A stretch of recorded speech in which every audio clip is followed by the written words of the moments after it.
if I could listen. I'm talking like a bitch because that's how I sounded at first. Because I was like, I didn't want to make her mad, and I thought me and her were on good terms. So I was wondering if it was possible that I could listen to the mix of my album, because I just want to see what it's gonna sound like, just to prove everything, just to make sure it's how I like it and stuff. Because I don't know what happened. I haven't heard it. And then she didn't return my call till like 3 or 4 days later. Well, she didn't return my call. I didn't hear back from the call I did till like 3 or 4 days later. So some other dude calls me up, Mike Sherman, like some other dude who works with Ruthless. He hit me up. He was like, yo, what the fuck, man? It's early in the morning, like 9 o'clock. Like, yo, what the fuck, man? He's a white dude who acts black, his head shaved bald. He's like, what the fuck, man? And I was like, what are you talking about? Yo, what the fuck? And I was like, what are you talking about? You called Tamika. And I was like, I know. I was, oh yeah, the other day. He's like, yo, what the fuck, dog? And I was like, what? And he was like, you called Tamika. Nobody calls Tamika. And I was like, I can't call. I would just call her to ask about my album that I produced. I just want to see. Nobody calls Tamika. Are you fucking crazy? On a Saturday?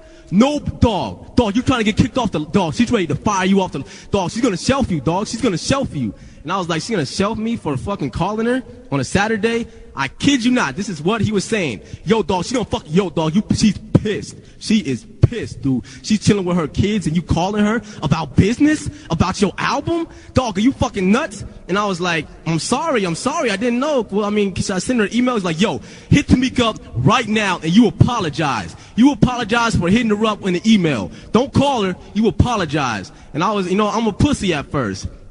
When I first came in the game, so I'm like, okay, I'll do it right now, man. I'm like, I'm sorry, man. He's like, yeah, you hit her up right now, dog. Don't wait, dog, right now. And I'm like, all right. So I hit her up. Hey, sorry for calling you, Tamika. I didn't mean that. I just wanted to hear my album, but I'm really sorry. I didn't know I couldn't call you on Saturdays.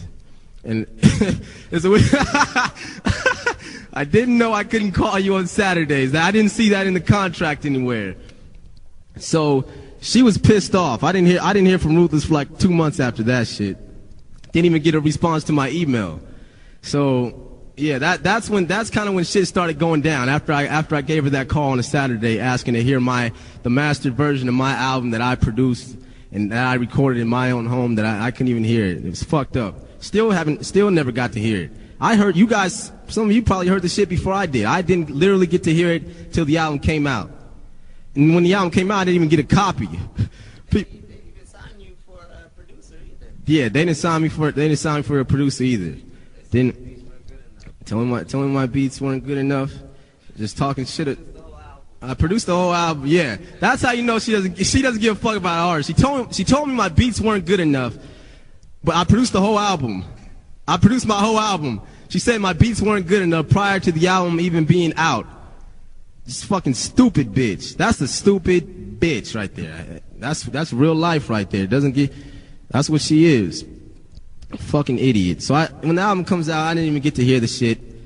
I actually had my mom had to go buy a copy. She bought a copy. She had to drive to all these stores, then she got a copy, and I was like, oh, and then she bought it. I heard it. Then like 2 or 3 weeks later, I finally got a copy. I finally got a copy of my album because I met one of the dudes up, and then he gave me like 4 copies. The clean version. 4 copies of my album, the clean version of my album. And then I'm like, okay, this is some bullshit. This is some straight up bullshit. And then he gave me some Hopsin flyers, like, here, pass these out. And I think I told you guys last week the flyers weren't flyers. They're big pieces of paper, the size of that one, from Kinko's, that just say Hopsin. Cheap paper. You scratch it and it makes the fucking chalkboard noise. So yeah, gave my own album the clean version. And they didn't set me up for no tours or nothing. So I had to sell those albums. I had to sell them. I sold them for $10 each. And yeah, I had to make some money. Made about $40 off of those albums. Had to sell them all. I have 1 copy left, but that's just my personal copy, just to have it. Got to keep one. But yeah, Ruthless Records is horrible. Horrible. So horrible. And now, another story that I want to tell you guys about. You were there, you were there when Mike Sherm told me that Lil Wayne will destroy me? Did I tell you? Oh. He said Nelly. Oh, no, okay, okay. There's a dude at Ruthless. It's like a dude who, he didn't really have a specific position in everything. his position, he was a guy who was always there, but who didn't really play any part, but yet, I don't know what he was, but anyways, he was on all the video shoots and everything involved with Ruthless, but I don't think he was actually getting a paycheck from anybody. But yeah, he's one of Ruthless, like, co-workers, somebody who works under her somehow. So anyways, I diss Lil Wayne a lot. I mean, it's just friendly competition, you know, I don't really have nothing against him personally, it's just, I'm a rapper and this is what I do, I'm an MC. So, I'm on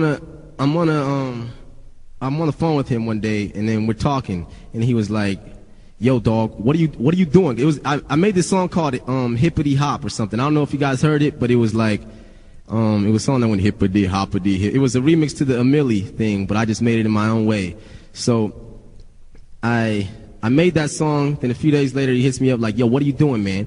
And then I'm like, "What are you talking about?" He's like, "Yo, you dissing Lil Wayne all over your music. We're not trying to do that with you, man. We're not trying to do that at all. What are you doing, man? That's not where we're trying to go with you." They didn't have any direction they're trying to go with me, so he's just talking. And then I'm like, "Well, you know, I'm just doing what I do. I'm Hopsin. I just make fun of rappers every now and then." He was like, yo, all shit aside, dog, if I was Weezy, dog, I will fucking destroy you. I would fucking destroy you if I was Lil Wayne. I would destroy you. And I was like, what?